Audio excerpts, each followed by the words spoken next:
good? All right, it's the after show. After show. All right. I had to stop the This is where we broadcast take our shirts off, right? Shirtless podcast. No one wants to see that. All right, so Diminishing Returns, sitting there talking, he brought up weather. Weather was something that I know they wanted to implement, at least into the Eternal Kingdoms. I forget which one they said they wanted to put it in. I believe it was the campaigns, where they were at least going to have, the seasons turn, and so the landscape would turn. And I believe they said weather as well. Most people I know turn weather off, if ever provided the opportunity to, just because while it is nice and immersive, it is killer for your FPS. Yeah, those weather effects are a son of a bitch. I can tell you right now, when I messed around with Unity a little bit. If you turned on particle snowing, you can basically make a little dot high up in the sky, and it spits out sprites, and it slowly filters down and looks like snow. And if you weren't careful, that just completely destroyed your FPS. It was not cool. Well, I mean, I don't know how far you get into it, but for me, being a competitive PvPer, I turn down just about everything. The only time I ever turn my graphics up are for those, selfies for the forum. Outside of that, I've got grass turned off, shadows, reflections, weather, everything, and then I got the draw distance out as far as I can get it. It's about performance, and so a lot of games actually will restrict, how much you can do. Oh, here's a topic for a random show: is how far should you be? Speaking of draw distance, how far can you scroll out from your character? I think we might have talked about this one week. We barely touched on it. We barely touched on it. That is something that will have to be restricted. Because I love close up. I don't love first person, but I like kind of the over the shoulder. Yep. And I agree. And the reason is because the further out you go, you get this unrealistic perspective. And it looks boring, too, I think. Especially with the whole physics thing. I think in viewing somebody playing over the shoulder, I think that would be really awesome to watch. Because when you're watching somebody from just over the shoulder, your field of view is limited just as theirs is, and you don't see 5 million things happening around the character behind them, to the sides. You see everything that's in forward, and you concentrate on less, but it makes for a more interesting show, I think. There's not so much going on. Yeah. It's a different thing. Well, when you go over the shoulder, that makes the world bigger, because now you are restricted to see only what was right there in front of you. So again, that's another thing. Darkfall did a pretty good job with this, partially just because they didn't ever put in the mechanics to change it. But I like it a lot. Someone can sneak up on you, and you wouldn't even know it. Yeah, it's great. All right, guys, in the chat there, why don't we take a minute and load up some questions so we can kind of do it. Go tell your friends to come join in. We're going to do some interactive stuff. I need another beer because it's after show beer time, and I'm gonna. See, I just prep. I just brought to my desk. I needed a reason to walk away from the show after an hour and stretch my legs, basically. I can hang out and answer questions. Go get some questions. I'll be like 2 seconds. I need to log in. Because we're both talking, we're both logged in as Crowns and Crows. Yeah, which happens. And chat. So another thing that was touched on, guys, Artcraft is looking at putting together their VIP package, man. Artcraft is looking at putting together their store as well. And so if you guys saw the shirt that I was wearing 2 weeks ago, I think, that is one thing that I know they were looking at. Well, yeah, you saw it. It was a white shirt with not the your banner. shirt, the store that they're putting together. Oh, I thought that was mentioned. I know they were mentioning. I didn't know it was. Yeah. Is it up yet? Maybe they're talking about the store for in-game stuff. Who knows? Either way, stay on the lookout. I'll be right back. I'm sure that eventually, if they find out that, don't mute your mic, so I have to listen to it.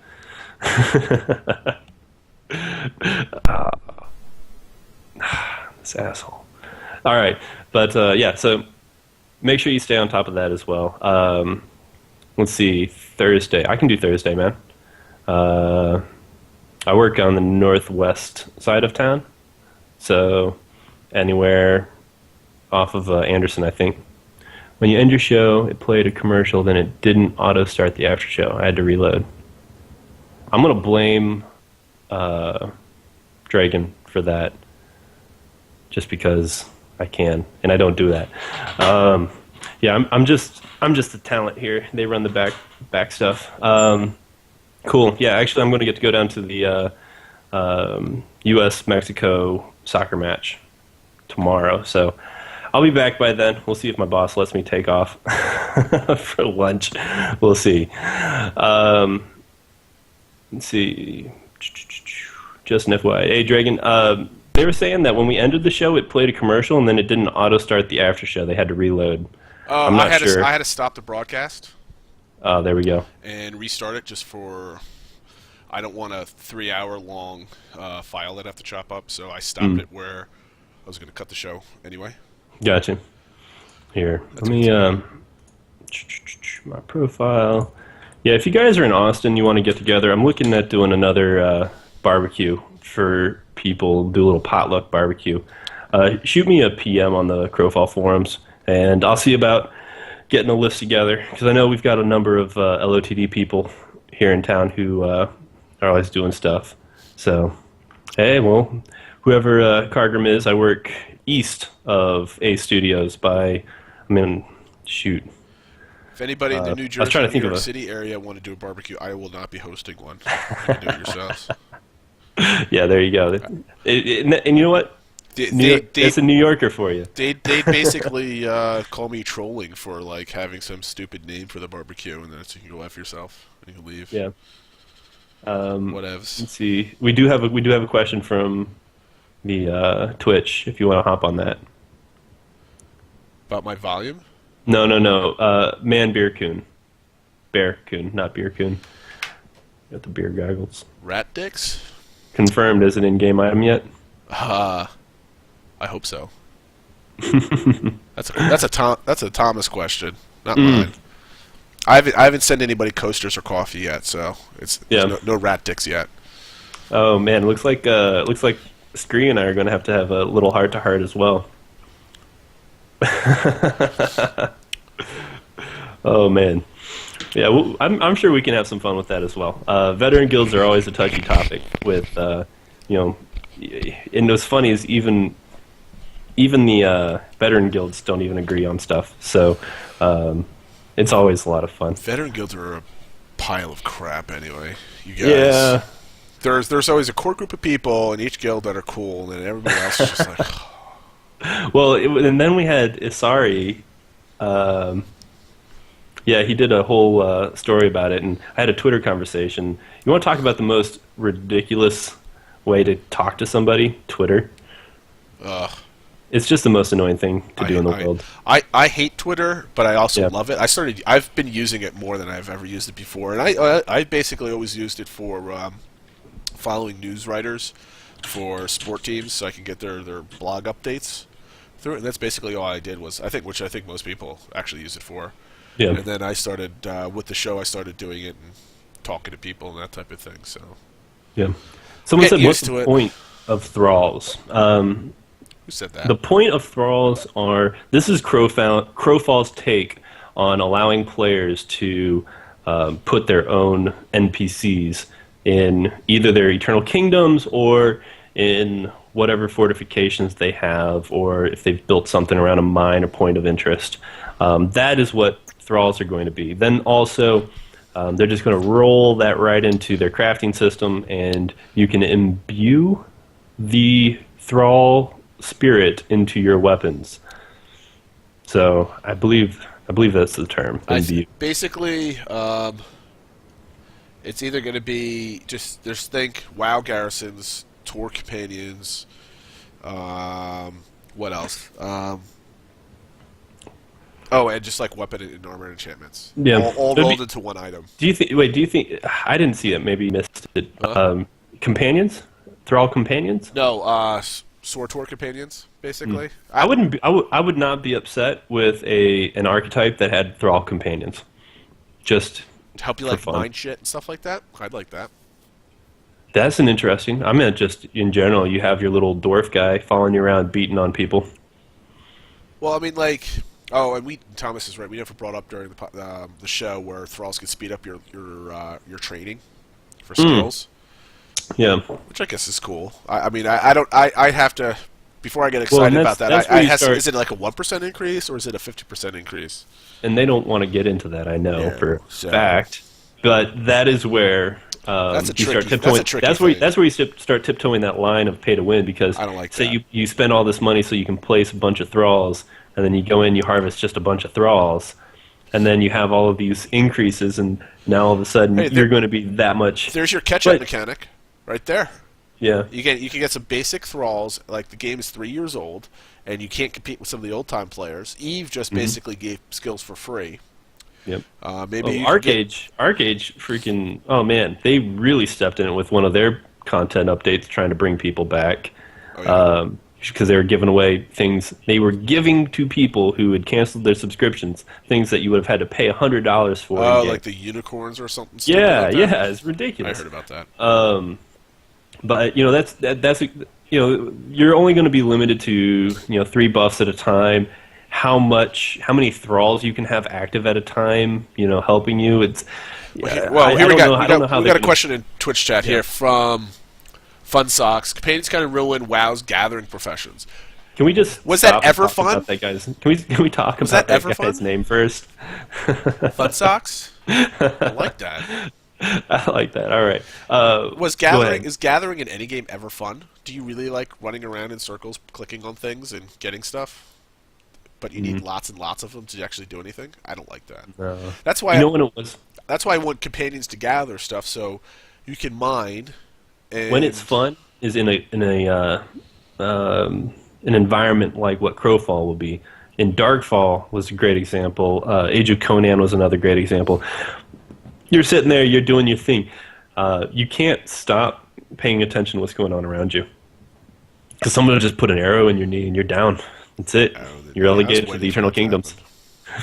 Well, I mean, at least if you're mining things, it needs to be like Eve, where you can start mining and then leave your computer and go. You don't have to sit there clicking every 1.5 seconds on something.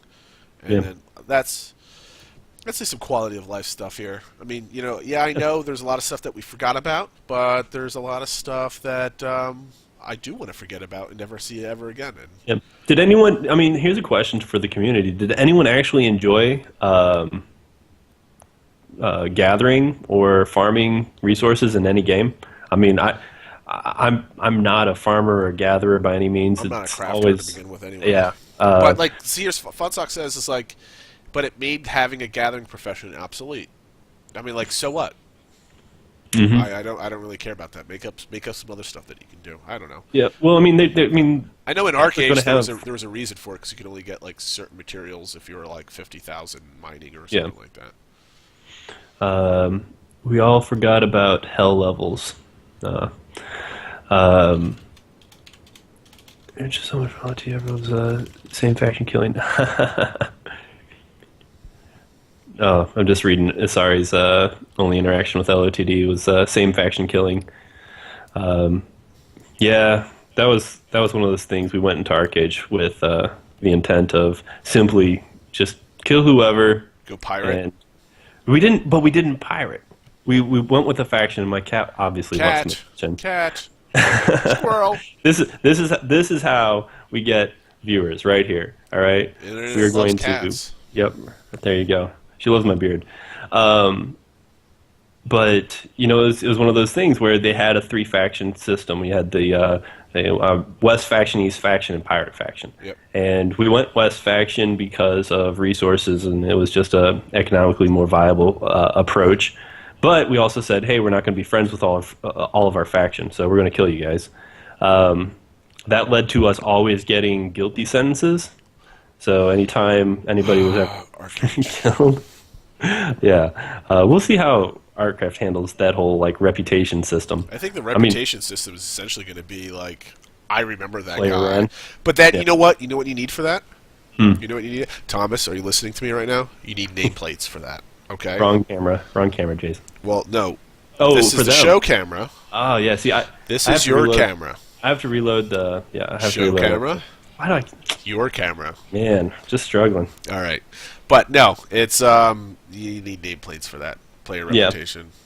Whoa, whoa, whoa, whoa, whoa, whoa, whoa! Hey, you slid that in on me.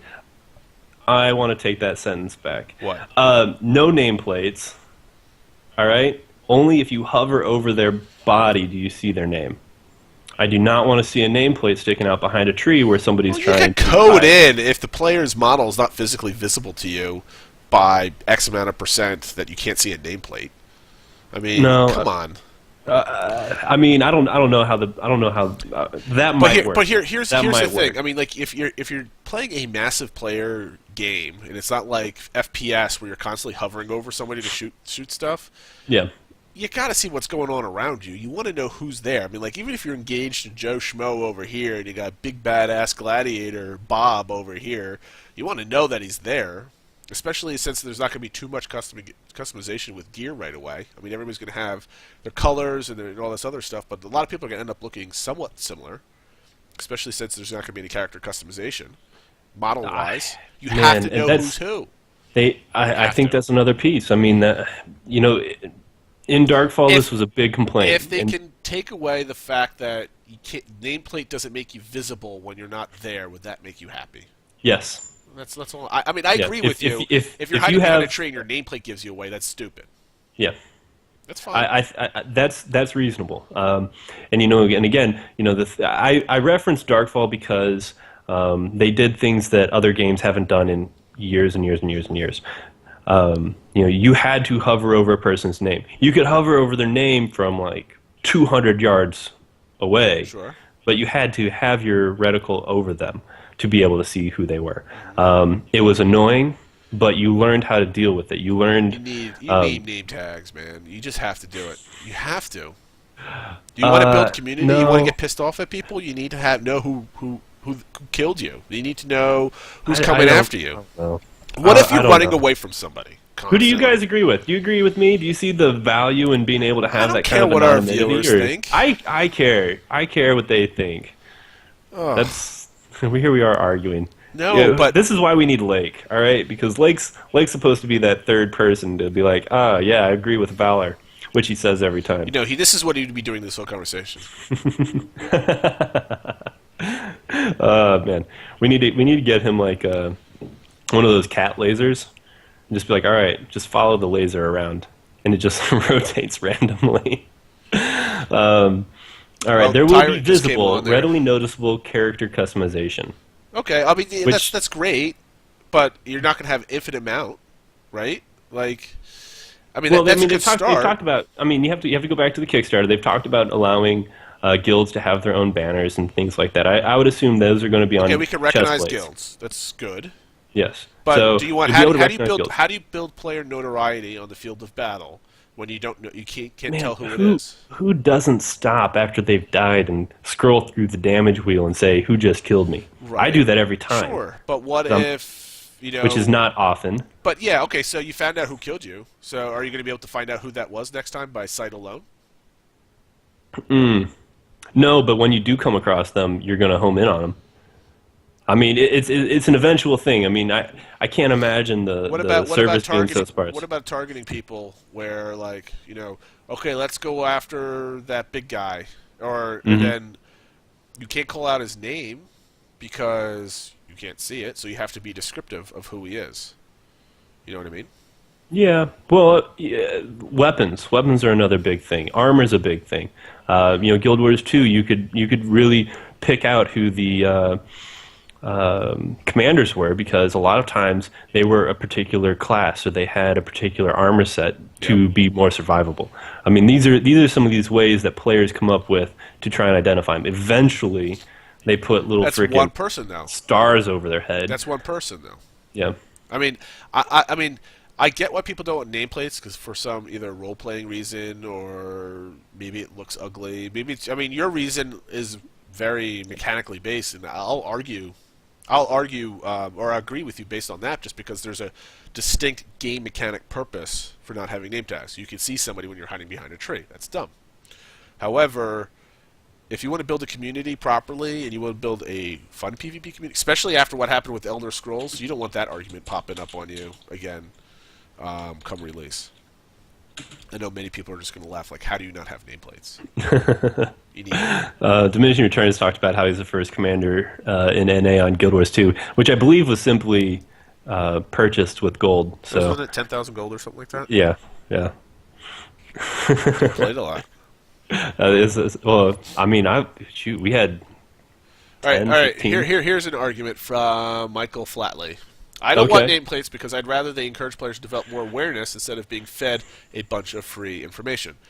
I don't know what nameplate means by free information. Maybe you want to go talk what about guild that? are they? Are you going to be shooting somebody who's in your guild, you can hide, or are you going to be shooting an enemy? Colors. That's fine. Are you? You know, I mean, these are things. These are great things that come from not having nameplates. Because you could go out there and you're like, oh man, I see this guy. He's chopping down a tree right now. I'm gonna sneak up on him, and you get with like 10, 15 feet before you realize, oh, that's my own teammate. Yeah. Well, that sucks. Stupid. What? No, it's fantastic because I mean, you are like ready to go, and then you're like, oh. Hop into TeamSpeak. Don't you think you should be able to see who it is 100 yards away? No. I mean, I would recognize you 100 yards away, but everybody's not going to have an individual profile in this game. I mean, that's the whole thing. I think we're compromising what's good in real life to what's good for a game, I think. I mean, there's stories in Elder Scrolls where, because there's no nameplates, they were doing some PvE encounter, killing some boss for something. These came together for 4 minutes, killed the dude, went off, and they never spoke, never knew who it was. The guy hopped on his guild vent and realized he was playing with guildmates the whole time, and there was no way he could find out because he never had to target anybody. It was just so stupid. Like, you need to know who's around you. Yeah, I understand. I just really wish I could just take you and put you in Darkfall. And then at the first week, it's just so frustrating because you have all these problems with you don't know who's around you, you don't know who's here. You know, you've got 20 guys and one of them's not one of your guys, and you just figure it out. You pick up on these things. It's a learned process, and I see the value there. I mean, I really do. I'll respond to Michael again. He says, yeah. I'm not asking for nameplates because it reveals location or information. I just want to know who that person is if I can see them. That's all. I don't want nameplates aren't giving me any other information other than I know who this dude is, and that's it. Like, I want to know I'm attacking. I don't want to have to be like I'm targeting somebody and then I have to move my eyes to know that it was Super Killer XX11. I don't want to have my pointer on him. I'll be like, okay, he's right in front of me. I know who it is. Because how else are you going to build, notoriety on the battlefield? Like, okay, people learn. Valor really killed quick. me because I see the combat log. Valor killed me because of the combat log, and he has a big shield. Now there's two people with a big shield. Which one's Valor? I don't know. Which one's Valor? Well, I mean, there's going to be such a plethora of builds that you really pick up on it really quick. And nobody wants to run out into the battlefield and just like, oh, there's that person's name. Everyone go attack that person. I mean, how fun is that? What if you're that guy? What if you're so good at the game? And I know we're talking hypotheticals here. So that's one of those things where it's, you get out there and people figure it out really quick. You'll have the same shield, you'll have the same sword because that's what works for your build, that's what works for you. And yeah, somebody else might have it, and they might be unlucky enough to be mistaken for you. And hey, another fantastic aspect of that game.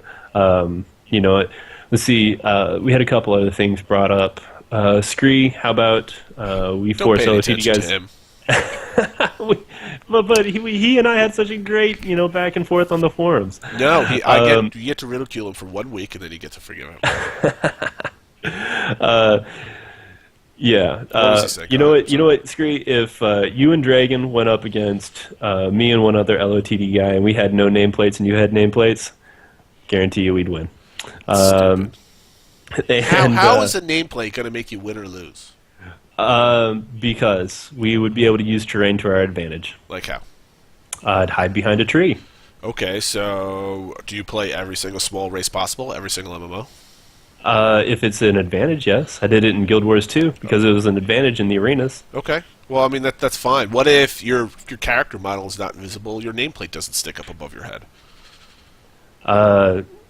That wasn't what we were talking about. I made that concession that if you can't see the All right. person, the nameplate doesn't pop up. I say that's dumb. If it adds extra height or extra visibility, then get rid of the nameplate. Stealth classes would be a fantastic thing. Everyone would go small because obviously they'd be better stealthy type archetypes. We don't really pick races though. We just pick archetypes. True. But I'm saying if you can see the character, you should be able to see their nameplate. Simple as that. Yeah. I don't know. I mean, what if I don't know if they're going to have day-night cycles, but that's another big thing is, if it's dark out, if they're a long way away, I'd rather have to find a player as opposed to find a name. You can have draw distance on nameplates because it's dark out. I mean, come on. This is not like 1992 where like people don't know how to make computers work. I mean, there's some clever people out there. They can code in. Yeah. If I can't see your character, I can't see your nameplate. If you are if it's dark out and I only see an outline of your character because it's night, it's foggy, or whatever, visibility is low, if that's actually in the game, then maybe have the What's so nameplate difficult about opacity. just hovering your reticle over a character? Why is that such a problem for you? That's not a problem for me. But what I'm saying is, though, like, if I've got a bunch of people in front of me, I like to know who's coming for me. Because just like if we're going to use real life as a situation where, like, if I'm hiding behind a tree, you don't know I'm there, but my nameplate's there. If we're going to use real life type of stuff, then, if I've fought 5 different people before and I know them by sight and smell, then I should know who's in front of me because I see their nameplates, because I recognize them. I recognize their movements, or I recognize their mannerisms, or I recognize their, their haircut. I don't know, whatever. But, like, I don't need to hover my eyeballs over somebody to recognize them, and I don't forget them as soon as I don't look at them again. I mean, you want to use real life stuff with an argument, you can turn it around that way. Oh, you're the one bringing real life in. No, so are you. If I'm hiding behind a tree, I said reticles and you said nameplates behind hiding behind trees. Yeah, your character is behind a tree. Nobody should be able to see you. Yeah, that's real life. Because you are behind a tree. Okay. You can't hide. Like we have a guy. A really big tree. We have a guy in our guild. His forum name is Marley the Mongolian Moose. Well, that's not he would have that as a whole name if somebody would actually allow him to use that many characters. Where is he going to hide? You can't even put him behind like a mountain range. Take that issue away. Allow people to be able to do it. If they came down with a way of, I say you have to be able to hover over them. It sucks. It's annoying at times, but it's just another element of skill you get used to. All right, I want to trade with you. There's a bunch of people that I don't know. How the hell do I find you in a crowd? You go to somewhere secluded. Okay, so screw that, because it's let's walk for 10 minutes to find each other. We're in a city. Yeah. What do you want them to have? Cell phones? No, I want to be like, oh, there's Valor. I can see his frickin' nameplate among 20 other people. Because I'm pretty sure that hopefully they're not going to have /target in this game. Yeah, I don't know how they're going to handle that. Because, I mean, that's a big piece with being able to buy and sell items is how do you find, say somebody's trying to sell a piece of gear, how do you find them? Yeah, that's what I'm saying. Well, I mean, even if name tags, how do you find them? They could be across any number of EKs. Excuse me, EKs or... I'm talking about the same zone, same physical area. Yeah, well, I mean, I get you there, but, I mean, let's go ahead and take that idea and expand upon it and see if we can flesh this one out. Say you're in your EK and you find via some API an item you want, a Shield of Wrath, and the only person selling the Shield of Wrath is J-Big, the elite crafter that he is. And how do you find him? Because there's no auction house. Do we get a Fable arrow that points us in the direction we're supposed to go.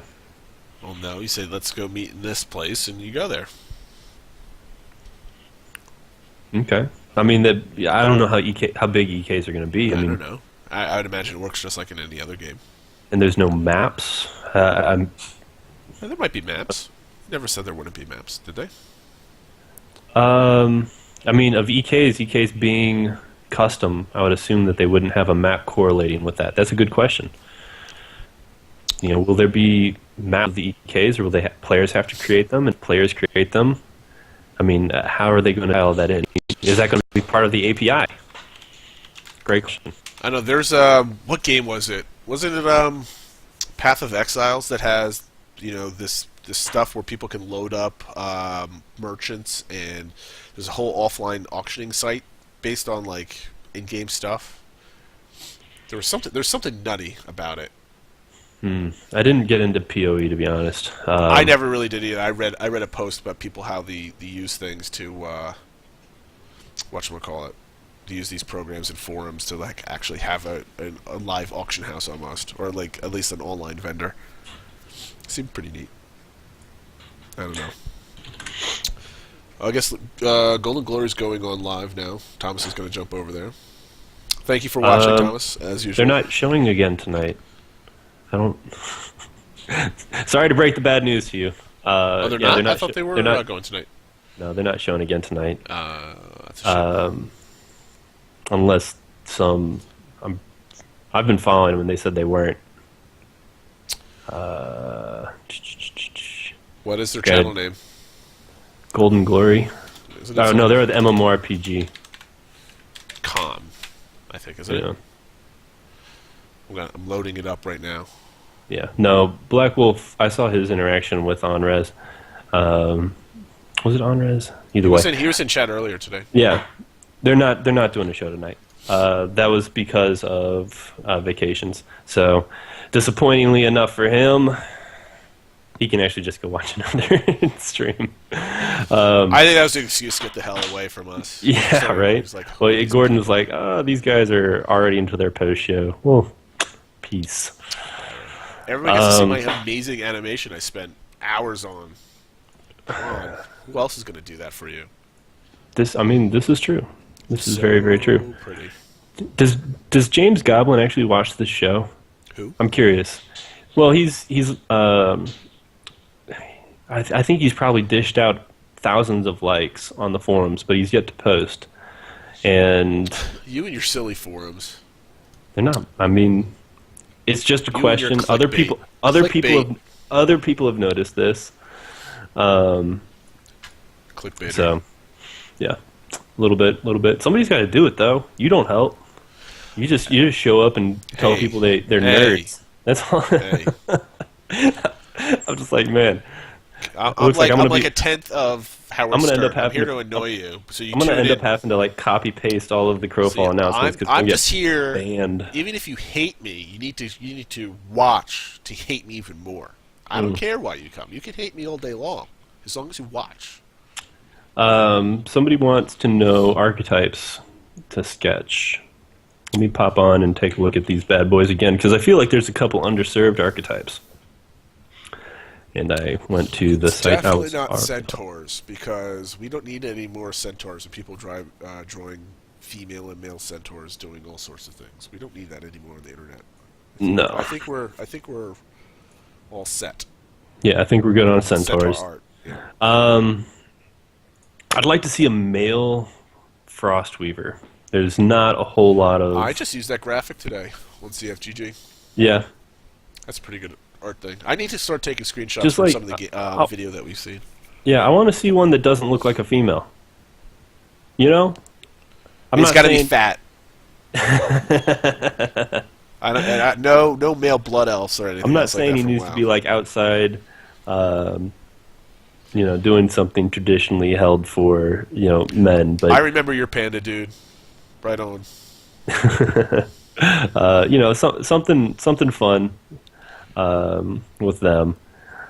I think that's an underserved archetype via artwork. What's another one? You're gonna make me go to the Druid. The Druid. We don't get a bunch of Druid artwork either. Let's see. The game archetypes. I don't know if I've ever clicked on this page before. Had to go back and do that as well. We actually probably haven't really seen any stalkers because we definitely need more heart-eating deer. Yeah. We got female rangers recently. Forge Master was in the game video. Confessors. We didn't get any confessors. Not a lot of confessors either.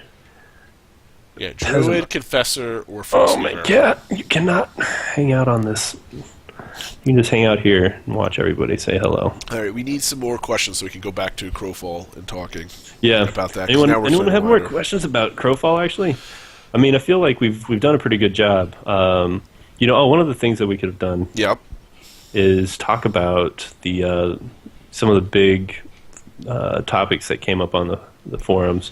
One of the big ones. MST3K action going on. Yeah. You want to call somebody out? You were about to call somebody out when we got to the show. I was about to call I said we were going to save that for the after show, but we totally forgot. Gosh, yeah, that totally was such screwed me on it. Totally screwed me on it. Clickbait announcement that I did there. Chew me out in the comments below. Dwarf Furious. Where am I reading this? I'll go ahead and get the link before I dive in on this. Uh-oh. Man, how many trees do you expect the Battlegrounds to have? You'll need to at least have enough to for one for each LOTD member, right? One. I get 3 or 4. What am I looking at? Yeah, Thomas, we tried to catch you before you left, brother, but they are not streaming again this week. They are doing family vacations, so it's a break for a lot of people. Yeah, while we're slaving away, and they're sending you guys coffee. So there we go. Butter you up. Where do you see this tree thing here? You gave me this link. I have no idea what's going on. What am I looking at? This is Wino Orcs. Sorry, somebody else. Do you not know that you can click on the little number sign there and you can click right to the post? Well, yeah, but... Do you not know how the internet works? But this was a thread that I was linking you to. It's a whole thread, but you said you wanted to...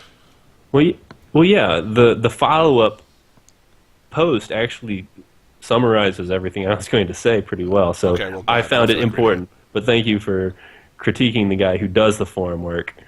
All right? Why no orcs? Why no orcs? Why is this a topic? Why is this a topic? Are we saying why? Is there a specific point, or like why is this a thread? Why is this a thread? I mean, you get bitched at for saying CF is no fun. Har har har! You're being dishonest. Wait, are we going to say to ourselves what other people were saying to us about creating poor threads? No, they can make whatever threads they want. If it's a shitty thread, it'll get to the next page and no one will see it again. That's how forums work. Oh, man. I mean, yeah. Does not anybody know how the internet works? I mean, for God's sakes. Yeah, I don't know that. If you don't like the thread, don't bump it. I don't know that orcs play. I just don't see orcs in this world. Oh wait! There's two things that I wanted to mention on the actual show, but I totally forgot that I kind of picked up on. One was in today's update, and where was it? I had it quoted here somewhere. No, it wasn't in the update today. Todd had a developer post. Where they were talking about how the devs have been quiet, there hasn't been that many updates. Oh, and Todd was mentioning. He says, "Good news. The design for that." No, where was it? Where's the exact quote? Yes. Blah blah blah blah blah. This meeting covered everything from quote unquote how to present this to the world own province holder, building owner, tenant to quote unquote how does the interface at the web level look like? And that was an admission that they're actually working on game to web interface from the ground up, which I really like because that's usually something that people put in after the fact, after the game launches. Am I reading too much into that one little line? Maybe.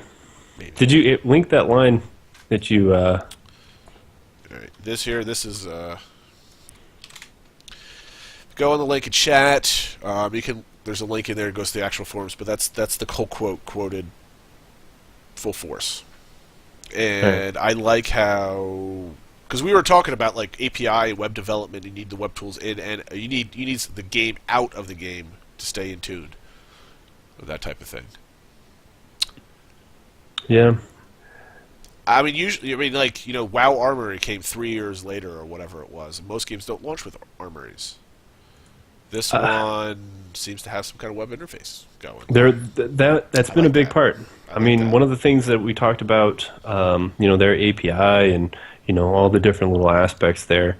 It's something that they feel is an integral part, and it's less that they have to focus on. If they can figure out how to build the system, then allow players to do with that what they will, whether that be armories, whether that be I don't even know the different ways. We talked about this during the interview, and I mean it's ways like you sit there. I work out of a home office. I can't play video games while I'm at home for the most part. So I do get times where I can spend a couple minutes like looking over the forums or whatever. But the game is going strong and there's an interface on the web. I can participate in the game, whether it's looking at my character's skill development, whether it's looking up what my vendor is doing, what leaderboards or how campaigns are doing, that type of thing. And you get to participate on that in the 5 minutes, whether it's on your phone or, whatever. So I think that's an integral part of making the game ever present. Yeah. Yeah, I don't know if they're making any apps for it on Android or iPhone, but I don't think that's going to be a big part for Artcraft, but they did talk about being able to manage your EK remote. So yeah, it's great. You can. I would assume somebody would want to put together an app for it, and that's just the API stuff, and monetize it. So yeah, I think that's one of those things that can really increase the longevity of the game because people are able to take more ownership in their life what they're doing in game because it's they're able to take that out of a video game and bring it onto the web. Yeah, for sure. I can't remember. There was one other thing that I kind of picked up from something, and I can't remember what the hell it was. That's okay. In the meantime, I've got. God, why do the names come up in lime green? I've got. It's only Screeling. Miltonaceous. Well, see, for you, Screeling's, he's that's right. just green. Miltonaceous is the lime green one. Do we get to use siege engines? Yes. Yeah. There will be siege engines. Players can also do damage to walls, but that hasn't been fleshed out nor balanced. No. So we'll see how that goes. But yeah, there will be siege engines, and when you attack walls or if you blow up somebody's tower on their fortification and it falls down, whoever it falls on takes damage. This is just all part of that voxel technology, so that'll be exciting. That'd be definitely. I mean, I hope they allow us to build stuff throughout the whole map. Because again, I was talking about this, and I've mentioned this on after shows during the show. Like Guild Wars 2, man, even though the maps were crappy and it was boring with all the Eternal Mist and all the side maps and all that other stuff, if they just allowed you to like build a wall where a wall wasn't, to kind of fortify the territory you took over, that'd have been so much more fun. I mean, they keep talking about Civilization and Eve, and that's all stuff that you can build to hold your territory, and it needs to be permanent, or permanent until it's destroyed. Yeah. I know that they've talked about there will be some limitations to where you can build. I don't, and I see your point, and I agree with it. Players will determine what is valuable on maps, and so while like in Guild Wars 2, some of those walls were pretty useless. The fact that other walls were there really made other pieces more valuable, vice versa. It really would have been a lot better if they didn't have walls and said, okay, build walls wherever you are, but then created some sort of you can't build walls within this amount of space, however you balance it. That's the problem. Is if you've got one guild, one sizable guild or alliance, and they're fending everyone off, and they're building up walls around, their fortification, and then they build another wall around that wall, and they build another wall around that wall. I mean, this is the sort of thing that people do, and it's kind of trolly, and kind of cheese like the structures. What I I heard in Arc-Age, the best defense is you build a certain house model or something surrounding your keep, and it's less destructible or impedes something or whatever. That's just cheese. I mean, it's great player, player emergent behavior. That's really awesome, but it's also cheese too. Yeah. So I understand why they want to limit things, but I hope they don't limit it to Rust is another good example. Did you ever play Rust? I did not. No, I've never really played any of the survival games. Okay, Rust was cool because it took the Minecraft elements of you can build more or less whatever you want, wherever you want. But what it turned into was people building 30-story tall towers of just mazes. And it was cool. That's all it was. It was really you'd log into the map and you'd look out and you'd just see a bunch of these just ridiculously dumb towers because there was no restriction on what you could do with them. Yeah. Some people got creative. Well, I mean, here's the thing. Scaly brought up a good point, and they're just saying the same thing. You just don't want people building shit all over the place. Yeah. And just kind of polluting. There have to be some sort of guidelines. I mean, you have people from SWG here, where they allow people making player towns. You have people from Shadowbane here who allow player-built towns. Yeah. So they're going to allow... I mean, if that's anything to go on, they're going to allow people to build stuff. But, yeah, you don't want people building walls, but you also shouldn't be able to build a wall in 10 minutes, a big section of it in 10 minutes also. It should require a lot of time.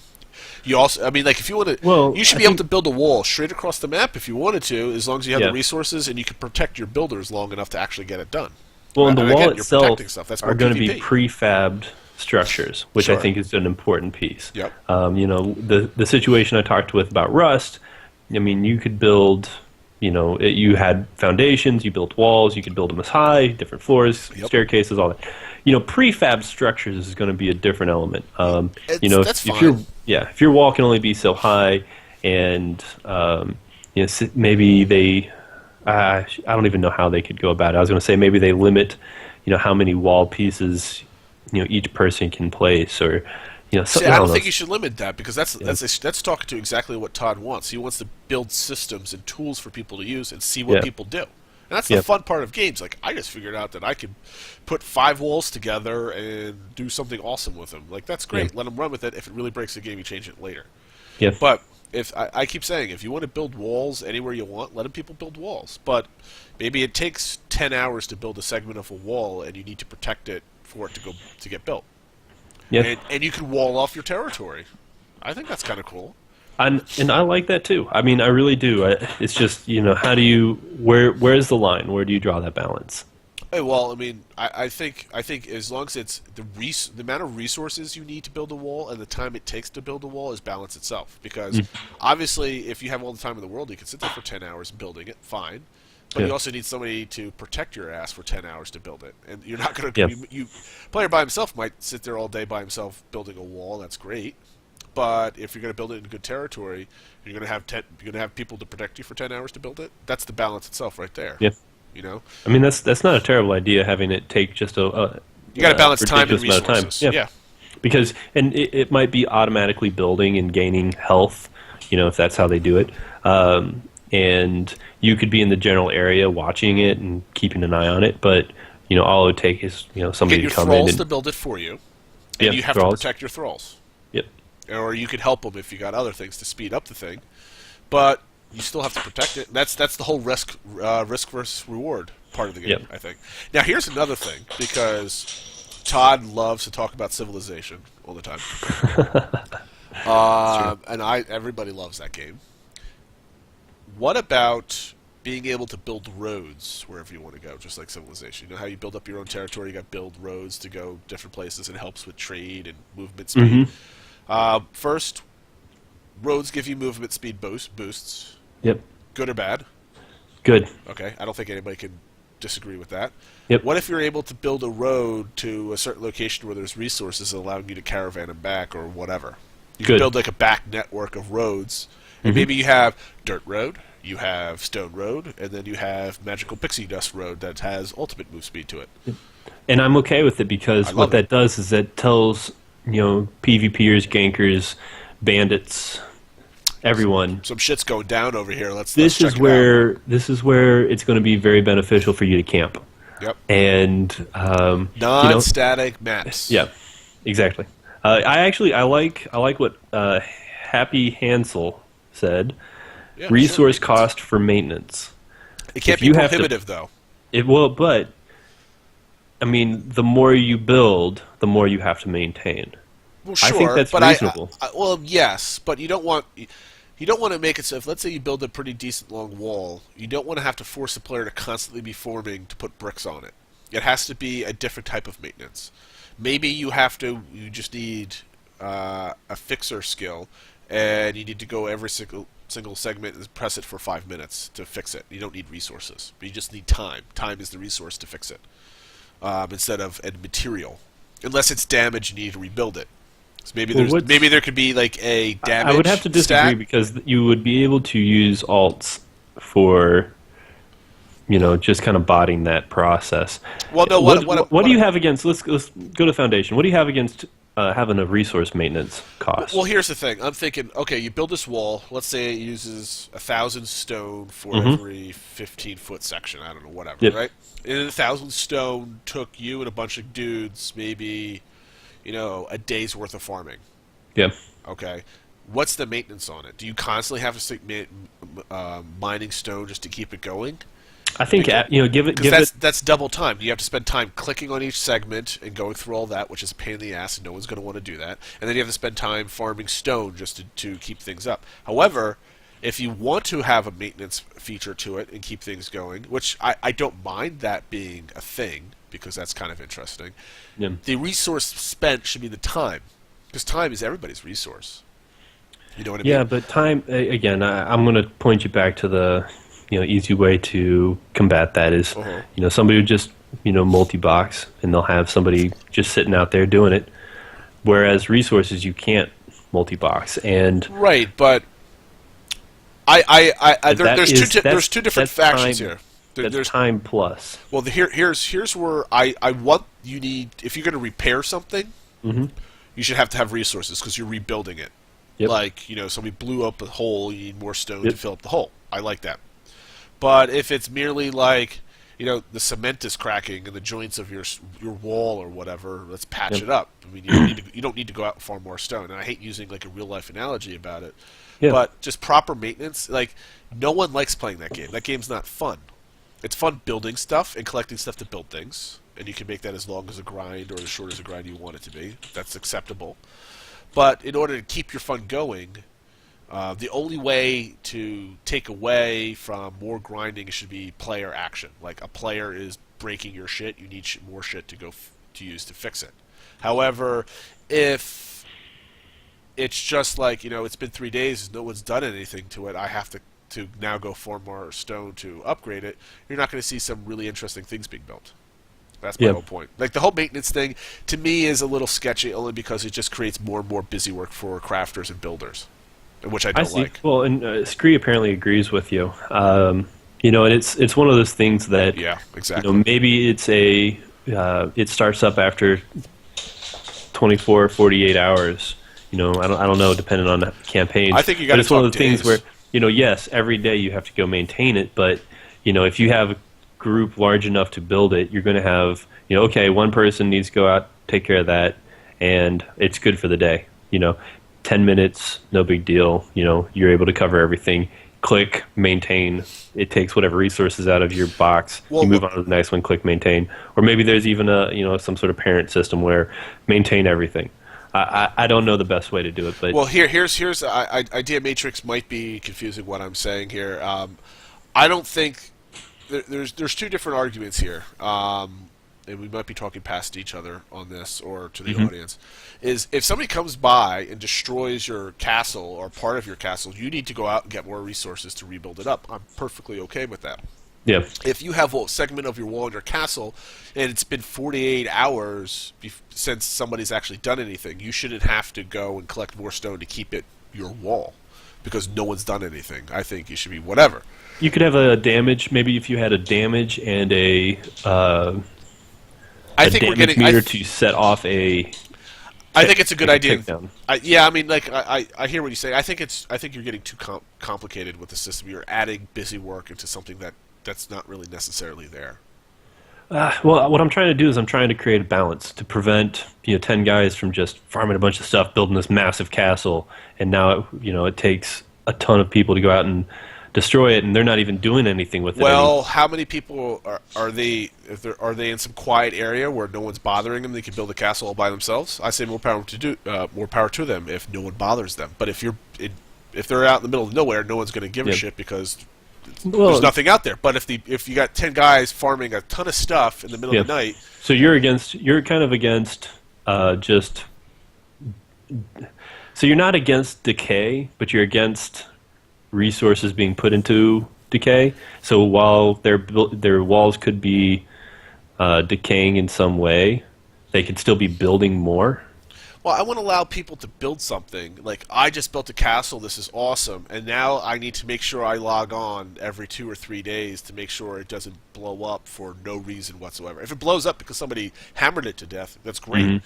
But it's the same argument for World of Warcraft garrisons. And it came to a point you build everything up. Now somebody feels compelled every single day to log on, run around and collect the mine from the ore from just chores. It becomes a chore, and no one wants to log into a game and play a chore because that just means I'm not even gonna fucking log in today because that's just stupid, and then you never log in again. And I kind of agree with you there. I actually think you've got a good point. Allow players to be the decay. If somebody if somebody doesn't like that wall being there, and they can go pound on it. Good. And now you have to go back out there and put resources into it. I guess I'm okay with that. I mean, now, if you want to add something here where there is natural decay, you could tie that in with the seasons changing. It gets winter, shit's starting to crack. Maybe NPCs are breaking that thing down, and you need to log on and make sure you don't have a horde of angry creatures with the hunger, blowing your shit up or something like that. That's great. Yep. Go for that. That's a really cool mechanic. But if you built something somewhere, I mean, there's plenty of people that love to Minecraft stuff all over the place. So you let people build something somewhere that's kind of like, this is my merchant castle on top of this mountain over here. It's not bothering anybody. It's not near any resources. I'm going to build a road to it and have fun. If you can manage to do that, that's great. Maybe you piss somebody off in the forums because you built an awesome castle here. I'm going to come after it for no other reason just to blow it up. Oh, look, there's PvP. A way they emergent behavior. Yeah, a way they probably would tie that in is, they talked about how there's going to be mobs at the, points of interest, and people who want to, be the most effective at what they're doing, and they're going to build close to those so that they're able to get those resources easily back to their places. They're able to build faster, et cetera, et cetera. Those mobs, as you were saying, would be able to attack the walls, would be able to be that natural decay, and as the seasons turned, fantastic. Now, you also brought up the point of, well, maybe where they're building is far away from everything, there's no mobs around, and they can build in peace and quiet, and there's no real natural decay because they're so far away from everything. Sure. No one really cares. I'm okay with that. I mean, it can't be just some arbitrary number that's ticking. It has to be caused by either the winter's coming, I know there's going to be some kind of decay in there, and you can plan for it. But if it's still like the summer, the spring, or whatever, and there's no reason for a wall to start crumbling, then why should I have to log in every 3 days to click on something to make it go? Idea Matrix brings up the point is I don't think it's 2 health bars. I think initially we were talking about 2 different things. That's what I was saying though. He's got it right. That's what I was saying originally. Well, we're going to have decay. That's got to be 2 different stats. But I don't think we need that. No, I think it's stupid. I don't think we need it. I agree with him on that. Is my cat, Fluffy Tail. I think that's one of those things that. Thank you for sharing that. Aftershow. Yeah, man, it's the after show. That's one of the things. Yeah, it would be tedious. It would be extra. You do one thing, you use the elements in game to be these things that we're talking about. You have capability to have Thralls attacking your walls. In these particular areas, you have to go out. You either kill the Thralls or you rebuild your walls. One of the two. I want to talk about the clickbait that Screeling just posted out there. That Oh no! It says he just basically called all crafters completely useless and delusional, which I agree with, because crafters, Where's after this? all, just like clicking on buttons and making things. A delusion of the 20% of player base which thinks they can be a full-time crafter.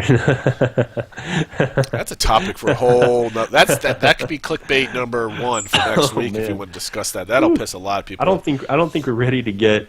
I don't know that we're ready to open up war on Golden Glory just yet. I mean, I like good crafting. I love good economic systems. I hate crafting for the most part because almost all crafting systems are so unimaginative. Where you click a button, you got to collect 1,000 bronze ore, you got to make 1,000 swords, and now you're level 2 crafting, and then you move up to iron swords. It's so unimaginative. It's the basic WoW approach to crafting, which is awful. But in this game, where shit gets destroyed, shit gets lost, crafters are gonna have a really great part of the game. You're gonna have to rely on them to get more stuff, which I like. So crafting is not going to be useless. Full-time crafting is going to be a thing. You just need support. You can't do it all by yourself. No. Well, and I would assume that going into the campaigns and harvesting your own resources are going to raise your skills. If you're doing active skill, they've talked about it. They think that there's going to be full crafting capabilities. So yeah, there certainly is. I mean, you could go into some of the Care Bearer campaigns, but it's still going to be PvP. Yeah, well, usually how they handle it. Here's Michael saying not all worlds will be full PvP. Yes, all campaigns will be full PvP. All campaign. Well, this is a PvP game. He might have been responding to PvP loot, but yes. Full loot. Okay, my bad. Yeah, full loot PvP. That's what you get for reading half a chat. Well, he didn't clarify, but that's. I think that what they're going to do is they're going to say, "Oh yes, you can raise all of your skills just by crafting." It would be faster if you raised all of this other stuff, where if you were out there gathering resources, if you're PvPing, your strength would go up, which would increase the speed at which your crafting went up, because now you could craft more. Your stamina would allow you to craft more. By raising these other stats that really only are raised by PvP, it forces everyone to enjoy the entire game without just trying to section themselves off in just that one little corner. Well, I mean, if we go back to the Age of Conan example that I gave a couple shows ago, where some of the most fun was there were certain sections of that desert area where you could gain really good experience per hour, and you were leveling up your guildmates to 80, and the people that were 80 already that weren't running the groups were in patrol around that area, killing everybody that came near you. So I like to see that replicated by you have your 3 crafter dudes that are in this mine that you're protecting, and only they can get the super duper ore out of the plain rock instead of Well, actually, you know what? Let's go back. Ton mentioned that there might be certain mines that spawn, but they spawn rare elements, and everybody knows about it. So you have to get your high-level crafters, because they're the only ones that can take that ore out. So then you have roving bands of guild members and other players protecting them from other players trying to get to it. And I think that's a great thing. And the crafters feel important because they spent 3 months leveling up their Iron Dick mining skill, and only they can get Iron Dick. So, they're happy because all their work to get Iron Dick works out, because there's only 3 people in the campaign that can get Iron Dick. For some reason, I like to say Iron Dick over and over again. Yeah. But well, I'm sitting here typing this all out, but Michael's talking about how not every campaign is going to be full PvP. Yes, it's not. Well, I think what he's trying to get at is it's not all going to be like. Yes, that is what I have. Alt Mook many bucks. Oh wait, sorry. What? Every campaign is going to be a PvP campaign. Every campaign will have people wanting to kill you and able to kill you 24 hours a day, 7 days a week. Every single campaign is going to have different. However, how you can team up is going to be different rules to team up, essentially. However, there will be campaigns that don't have full loot. There will be campaigns that half of the map can't attack you. There will be, campaigns where if you die, your gear doesn't break, or stuff like that. There will be campaigns. See, crafters won't like those campaigns. Yeah, they won't like those campaigns at all. And they might not even sell to people who only hang out in them. You never know. But all of them will be PvP. So that is the clarification. So I'm not exactly sure if he was trying to say something other than that, but maybe you can clarify. But essentially, this game is about killing other people in the game. It's whether it's guild versus guild, whether it's faction versus faction, whether it's order, balance, or chaos, or whether it's free for all, PvP, team based, whatever. All the different campaigns are going to have different grouping mechanisms, or different social grouping mechanisms, and then each campaign is going to have different risk versus reward levels. So that's essentially full loot, no loot, and like Valor said, armor decay or not decay, and that's it. I mean, but it's still going to be about you killing other people. Yep. Unless they somehow make a campaign that's all about who can craft the prettiest house first wins, and I don't see them doing it because Todd wants to put people's heads on spikes and not like heads on a mannequin to win. Yeah. Well, and the EKs, just so far outside the realm of importance. I say importance of focus.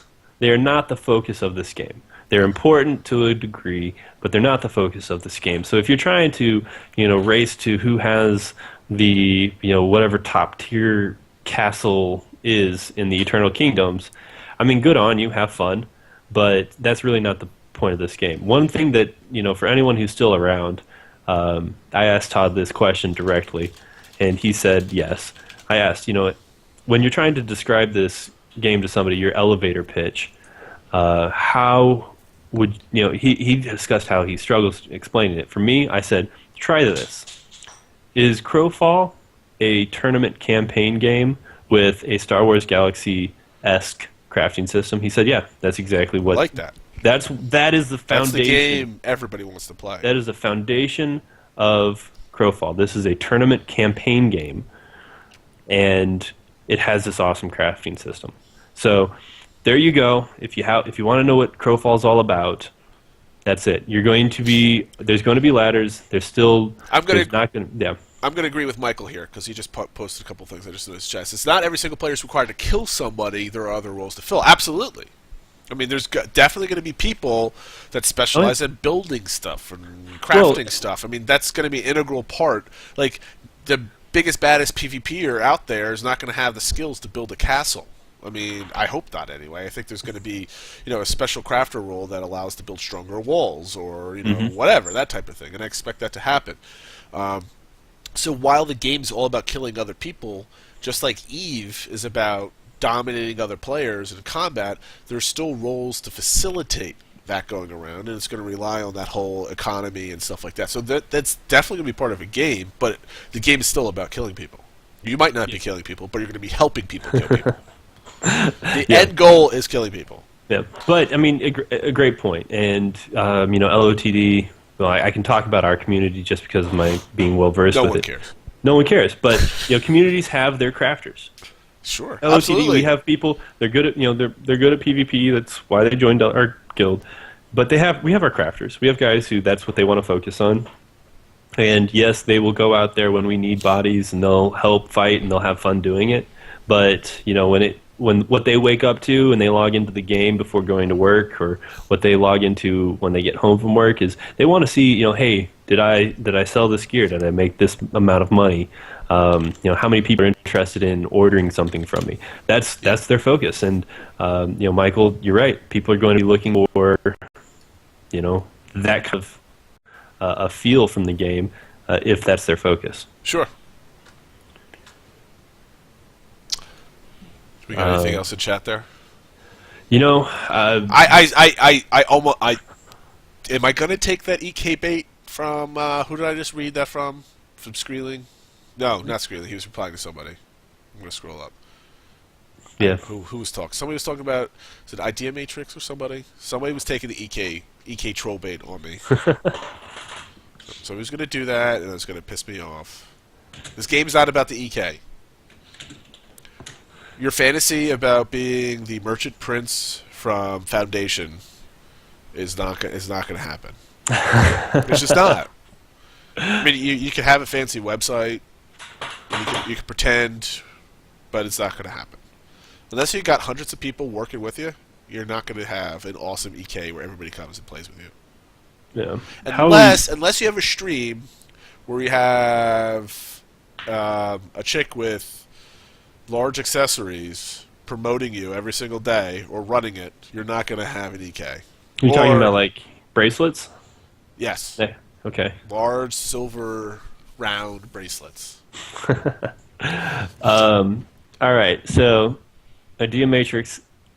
How am I wrong though? I mean, like essentially, it comes down to critical mass of populations. I mean, let's look at it. There's not a giant marketplace in the middle of Kansas somewhere or Nebraska because there's nothing in Nebraska. There's nothing. It's just all farmland. There's a reason why there's large population centers in certain places, and EKs are going to be the same thing. The big trading hubs are going to be where all the people are gathering. Maybe it's the giant guilds. Maybe it's a popular streamer. Maybe it's a really super duper guy from the forums that posts all day and gets his name out there. Maybe it's a popular person on Twitter. I don't know. I mean, it's you're going to have to do something to attract players. Just being a guy that could build things, whatever, that's not going to attract anything because people are not going to know you're going to be out there. So you have to have, essentially, you're going to have to be a great marketing person as well. That's basically going to have to do that. Well, no, man. people are not going to. When I say people aren't going to be merchant princes, I mean they're not going to be merchant princes just by themselves. You can't be like, wake up one day, download Crowdfall, and say, I'm going to be a merchant prince and go and do it. But it's not going to happen. You need to have support to become that. Am I wrong? You just don't want to piss anybody off now. No, I mean for me. People will want to become merchant princes. Sure. You can't log in and say I'm a merchant prince and be a merchant prince. No, you got to work at it. You're going to have to build up your base, and I think some people are already doing that. I mean, I'm sure the Golden Glory guys will use every bit of their reputation. Well, they got a show to be like, come to our eternal kingdom. We call it Golden Glory Kingdom, and 100%. I mean they'll use it, and so I can definitely see that, and. So yeah, I think if anything, arguing semantics right now. Well, I mean, essentially, if you want your EK to be awesome, you need to have some kind of social engine around it to support it. And it's very rarely the only way I could see it. This might be even possible anyway, is if you got the first person in the world to get a certain recipe or something that you could build and you could base your EK around it, you're building a popularity on the forums or anywhere else there. I was the first person in the world to get this, and then all of a sudden people are going to be flocking your EK to check it out and use that popularity to build up your kingdom there. That's fine. A lot of people are going to have built-in stuff from having, like, LO2D's got hundreds of players backing them up if they go into a game like this. So, again, it's all, you have to build a social structure around it, which I think Crowfall guys want to do that. I think, Dragon, that you've successfully achieved getting the Merchant Prince title implemented into Crowfall. So Excellent. Good work. Well, that's what I like there was another question brought up. It's actually a really good question. We might take this for next week. How will Crowfall keep players interested for months in temporary campaigns when players in Guild Wars 2, for example, lost interest in every server versus server match after a day and a half as soon as one server pulled ahead a bit? Do you really want to make another troll bait thing about WoW again? Didn't we talk about Guild this Wars last 2 week? this time? No one cares about Guild Wars 2, though. That's not going to rile people up. You know, I think that is... I think that's... That's a good topic that I think we could bring up in another podcast. I like it. It's a very good topic, and it's worth discussing. However, for comedic purposes, Thomas wants to put in a pitch for the next Archetype for Merchant Prince. If you want my daughter to play, make it a Merchant Princess, and get Gordon's ties to Disney, and do a little Frozen kind of thing in there. They'll be playing that all day long. Make Crowfall 101, essentially. Do the G-rated Crowfall, where you don't go out to kill people, you go out to, I don't know, hug people. I don't know. So can we talk about that maybe next week? Yeah, I mean, how do you keep people interested when the fight goes down? Yeah, I think that's a fantastic topic to discuss. Well, and not just that. I mean more so because part of that's being dealt with the the fast winning. I forget what they called it.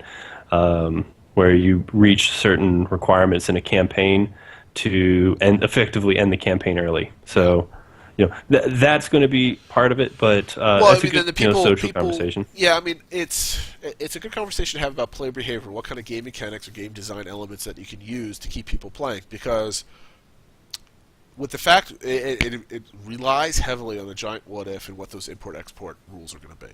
And that's really a giant stickler. If you're in a that's not even used free for all. Let's use like a guild v guild thing. Let's say you're a giant guild and you have, all the giant PvP guilds are full of bluster and full of fight and all this other stuff. Let's say, you got LOTD, you got PRX, you have the goons, you've got name 3 other big PvP guilds out there. There's going to be a loser. I mean, not everybody can win. Yeah. So the guild that gets smashed because LOTD hooked up with some an Australian guild. Say LOTD loses. Say LOTD loses. Okay. We'll just take that as an example. You lost. You have 2 other guilds were able to combine to have 24/7 map coverage, completely smashed you, and maybe you got betrayed or politics, blah blah blah blah blah. But you got smashed. There's no way you can win. Mm-hmm. What keeps you playing? Because obviously your skills are passively being trained, so you don't have to worry about that. What inside the game can you be doing that's actually fun? Lakes just wants to go and kill people. He doesn't care.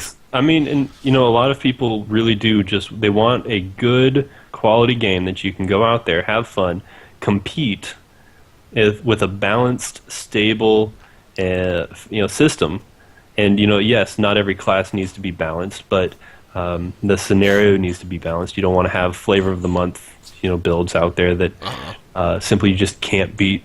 But if that exists, I mean, it's the same reason people log into FPS games with really no impact on anything that they do. It's just fun, and so. But there's also a KDA ratio that they're hunting, though. Yeah, but you can also get into other things, and I really don't want to take away from this topic too much, but you can get into other things where even losers on some of these campaigns still take resources away. Yeah, okay. Well, yeah, sure. And if you're really just getting beat that bad and you're focused on the big picture, it sucks, especially for communities that really focus on reputation. It sucks, but you know what? Call it what it is. It's a loss, and you go log on a different character on a different campaign and start from scratch and go try your hand somewhere else. I guess so. I mean, I don't like that approach. I'd rather get back out there. But say you're just going up against insurmountable numbers, or therefore they have dug themselves in so deep that you can't throw enough numbers or enough skill. Yeah, I mean, but you also have to fight against for the community at large. You're playing an MMO. You have the thought that this is a persistent game. I'm playing to build up something. Even in FPS games or MOBAs, you're playing for rank, you're playing for points, you're playing for all sorts of different things. A lot of people do play them just strictly for fun. If you're going to be playing it for fun, there's got to be a way in order to, when you log on, you're inside a kind of engagement right away.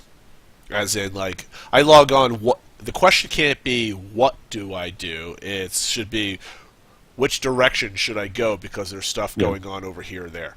And they're going to have to build in-game tools to show it where the hotspots are without giving away too much, I think. Yeah. Well, you know what? I'm being pinged by Idea Matrix, who's just providing all sorts of great content for us. He said, if you're expecting a balanced PvP match where you can go out and kill 10 people by yourself, like in WoW, you'll be disappointed. And I disagree. If you're good enough. Here's why. Balance is not class to class. Balance is that your skill with your class can compete against somebody else with their skill in their class, to where you can take advantages such as terrain.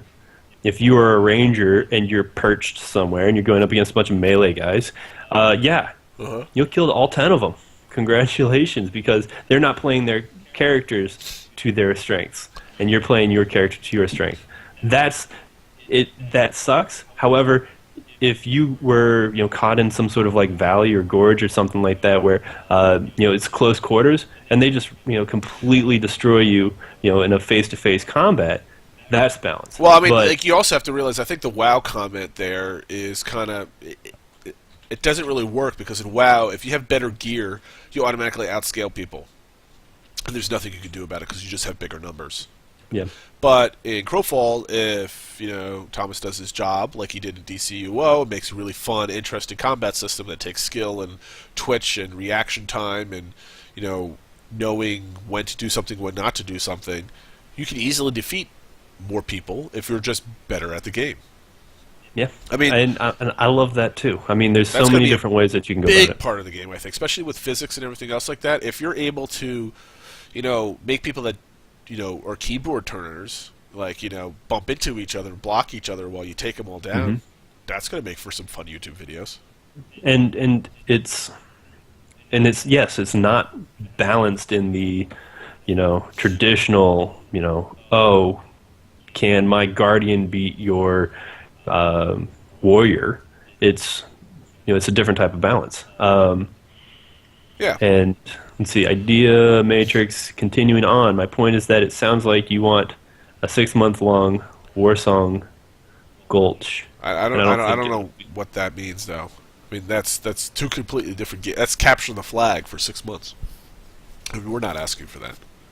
I mean, if it works, that's the thing. Is like if it works and the rule sets are set up in a way where it's entertaining and people are still logging in, great.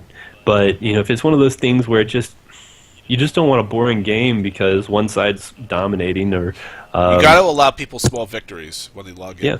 You got to be able to hang their hat on something when they play. And yeah, you can, somebody brought up, it's like, oh, one thing you can do is you can camp embargo. So it's like, yeah, if you're losing and that character is going to be in that campaign, you can just sit there and mess with them and camp embargoes, and you might not get anything out of it, but you're going toe-to-toe with them. You can camp their embargo and keep them from getting almost anything out of it, even though they won. 100% of nothing is still nothing. So, you know what? That is, it's there's a lot of different ways you can go about it, but trying to keep 50, 60 people engaged in camping someone's embargo as the only thing left to do is going to be difficult. So, from the executive position within a guild, you have to make that decision. Is hey, what do we want to do? Do we want to just take the loss, deal with people calling us whatever they call us, and refocus and get into a new campaign, or can we find other ways to win in this campaign, or how much longer is left? What do we do from there? Well, I mean, it comes down to the import-export rules again. Like, if you're on the losing side, maybe they have different rules for resources versus gear that you can bring out. Maybe you don't have to put your gear in the embargo vault or whatever it's called to get it out. Maybe you can keep a segment of the gear that you're wearing out. So maybe you spend the last month of the campaign if you know you're going to lose, or you're not really, or maybe you started maybe it's a 4-month campaign. You're going full bore the first month, and then you went back to school, or you had a big test or big project, or you had a new kid or something happens where you can't play really much for a month, and basically you're going gung-ho for a month, and all of a sudden you couldn't play for 6 weeks, and you're like, all right, well, I'm so far behind. What's the point? Maybe you can go crazy and build and craft something really cool, and you get to keep it. Yeah. And they're going to have to relax some import-export rules here and there, but as long as they can design a system that allows the losing party to prepare for the next campaign, they're going to get that new MMO rush and new expansion prep phase complete. That whole cycle, the reason why I had that WoW show last week was it's basically a mini campaign. You have the discovery of all the brand new content, the race to the top, the race to win, then you have the lull before the end of the campaign, and then you have the prep phase, or where you might have a bunch of guilds competing for the top rating thing of all time, but the majority of the people in that campaign are probably either losing or prepping for the next campaign. And hopefully there's enough rules, even in the hardest, riskiest campaigns, to give somebody a reason to go to the next part. I mean, there could be. I guess there could be still hardcore. They already said there's going to be hardcore campaigns where there are Terminator rules where you don't bring in anything anyway, and it's just for the sake of playing. That's going to be the hardest. That's going to be the hardest campaign to keep people going to the end. And that's where you're going to really see the expedient victory conditions in. I think because you're like, I'm a Terminator. I'm going in. Somebody gets ahead so fast you get killed. I'm like, there's no way I can claw my way back, and there's no point for me to play anymore. Please just win and surrender, or something like that. Yep. What if there's a surrender rule? What if like 80% of the population, there's going to be surrenders, and then the campaign / kneel of some sort. Yeah. Yep. But you have to have 80% of the population of the server do that. That's kind of awesome. Imagine the video of like let's say the campaign has 5,000 people in it or something like that. You need to get literally I can't do math right now. 40 people or 4,000 people or whatever whatever it comes out to be. Whatever 80% of 5,000 is. 80% of 5,000? Why would you do that? But yes, it would be 4,000. And get 4,000 people like to line up and go slash kneel. Yeah. How awesome would that be if you could actually get people to do that? It would be fantastic if you could actually do that. Think about that one guy though. Like you just about wanted to start 3,999. You start kicking people out of your guild. It's like, all right, you're surrendering. Just like, look, we need one person. The campaign just to surrender. It's worth $40. We need one person to go out there, and we're sorry, you're not going to get any of your shit out of this campaign. Or you can pay Crowfall or Ace $5 to get a kneeler thrall. Oh God, talk about pay to win. Yes. That is certainly pay to win right there.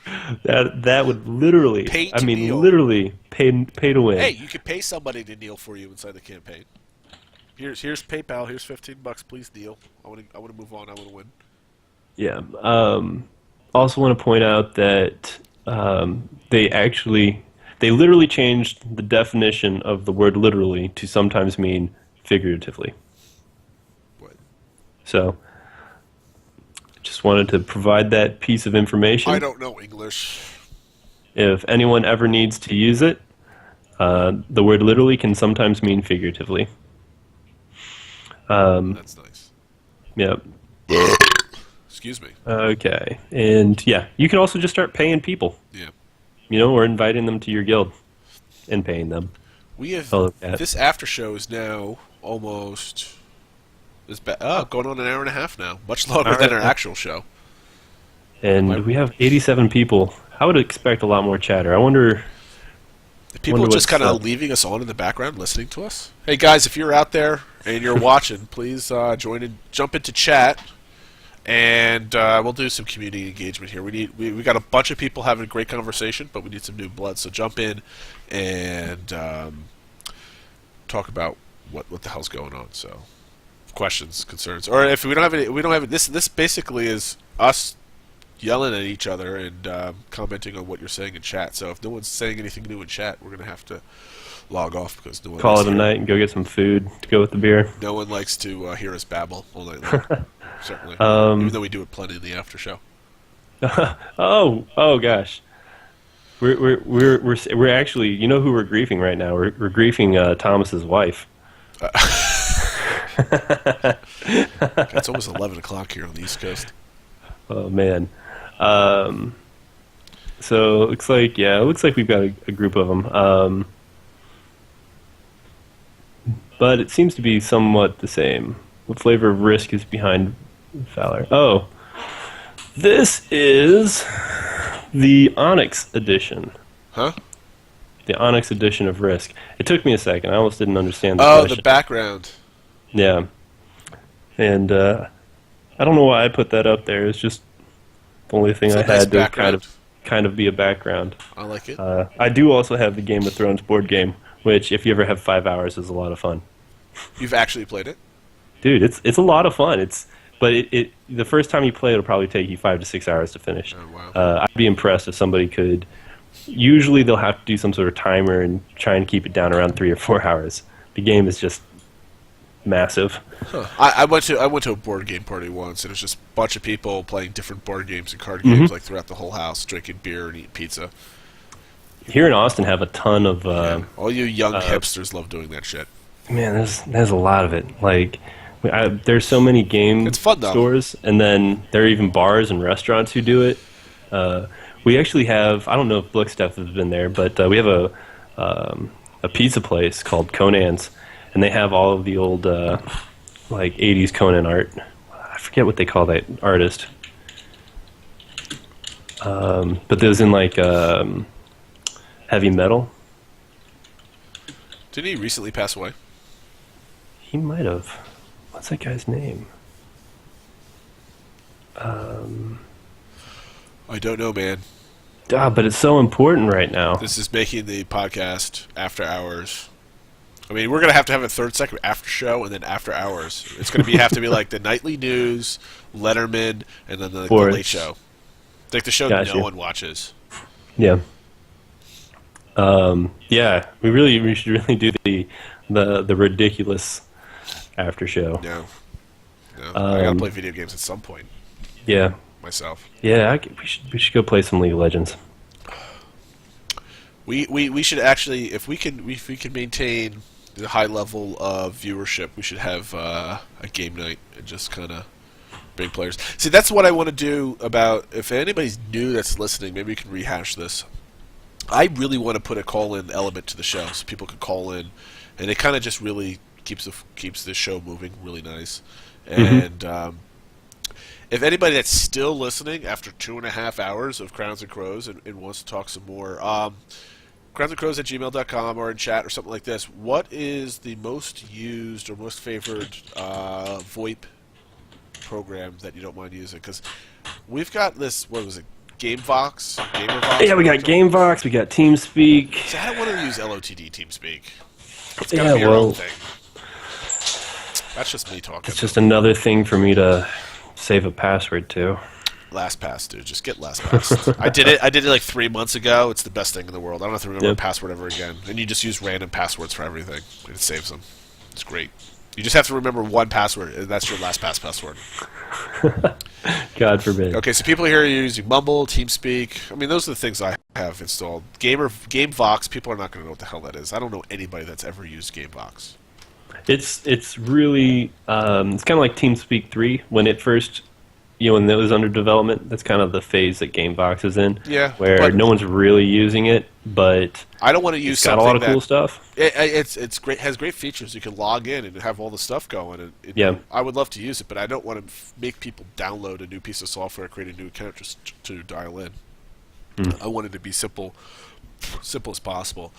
That's why I was hoping to use a web interface, use a conference call type of technology, but Uber Conference is a really great program, but I don't know if it's going to be something that I can easily control, because we don't want people calling in and then start screaming at everybody. So, I don't know.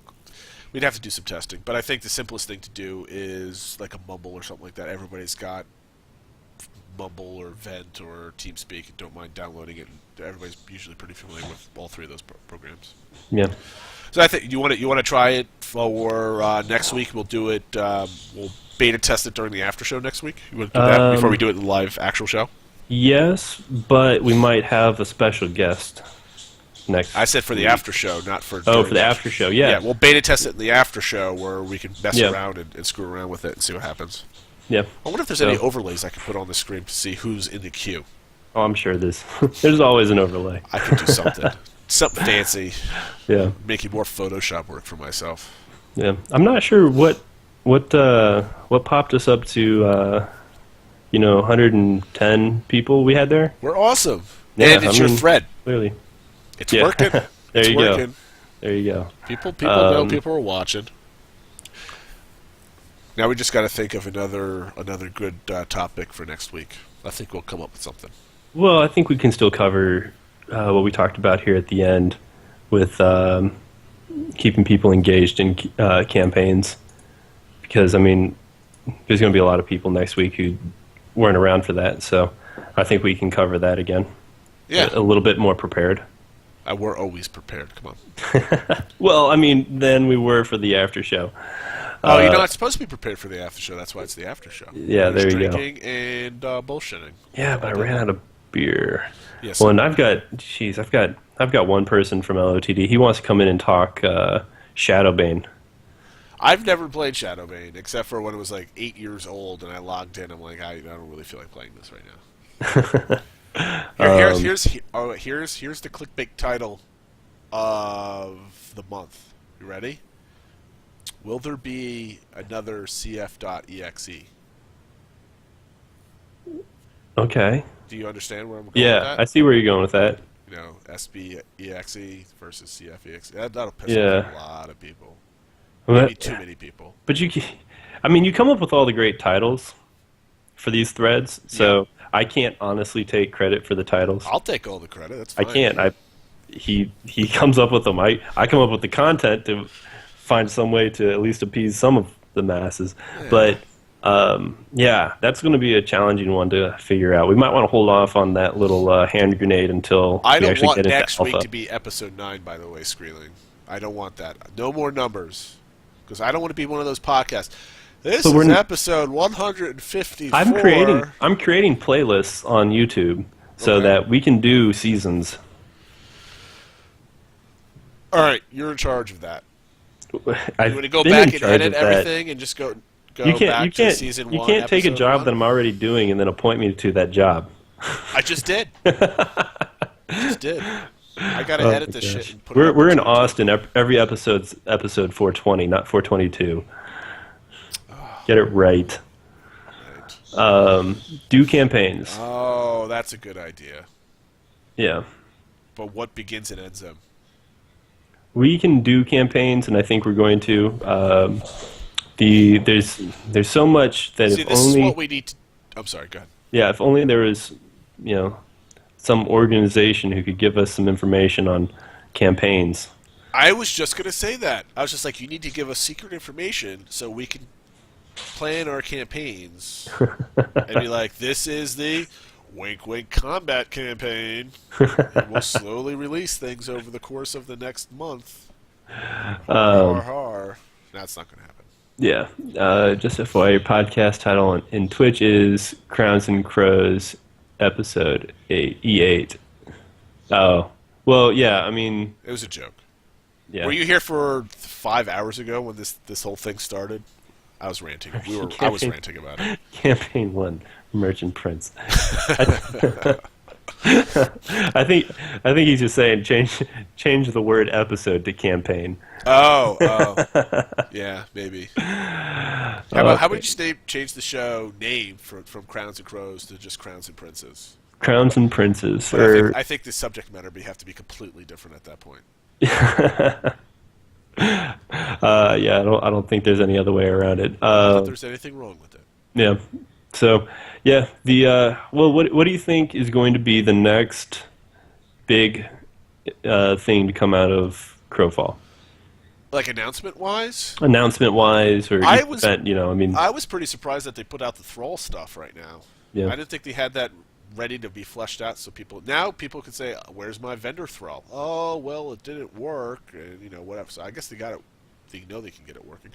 So what are they going to put out next? I don't know. People really don't know anything about the import-export rules, and I don't expect that to be the next thing, but that's probably the next big thing to come out. I mean, we could always get the update from last week that's just like, yeah, you chase people, you fight them here, and you steal stuff, and then you chase them here, and you fight people, and here's a pretty map, and it's animated. You're just update. Sorry, guys.